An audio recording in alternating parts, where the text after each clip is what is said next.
BPL এর play of সবার আগে নিশ্চিত করল রংপুর রাইডার্স। ফরচুন বরিশালের বিপক্ষে অবিশ্বাস্য জয় তুলে নিয়েছে রংপুর।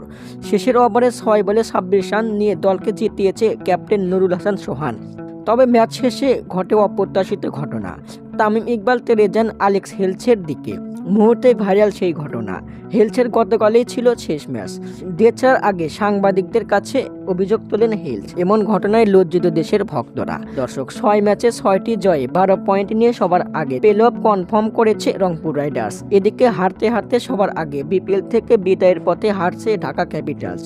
গতকাল রাতে চট্টগ্রাম কিংসের বিপক্ষে দুর্দান্ত পারফর্ম করেছে সাব্বির রহমান। তার 33 বলে 82 রানে ঝড়ো ইনিংসে 177 রান সংগ্রহ করে ঢাকা।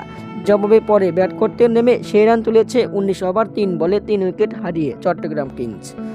এবার বিপিএল প্লে অফের দৌড়ে আছে ফরচুন বরিশাল, দুর্বার রাজশাহী, খুলনা টাইগার্স ও চট্টগ্রাম কিংস। রংপুর তো আগে ভাগেই নিশ্চিত করেছে প্লে অফ।